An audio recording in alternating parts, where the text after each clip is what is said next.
Hello guys, welcome to a brand new video on daily tutorials. In today's video, I'm going to teach you some easy steps on how you can log into the National Australian Bank. Before we start the video, don't forget to like, share and subscribe to the channel for more such useful tutorials. Without further ado, let's move on to the video. First of all, make sure that you're connected to the internet. After you've made sure that you're connected to the internet, open up a web browser. Once the web browser is open up on your screen, type in www.nab.com.au and hit enter. Once the home page of the NAB bank opens up on your screen, in the top right corner of your screen you'll see a login button. Go ahead and click on it.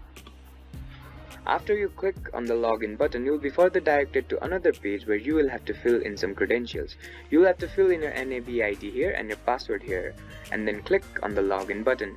Once you click on the login button, and if you have filled in your credentials correctly, you'll be automatically logged into your NAB account. I hope this video helped you to log into your NAB account. Don't forget to like, share and subscribe to the channel for more such useful tutorials. Thank you for watching.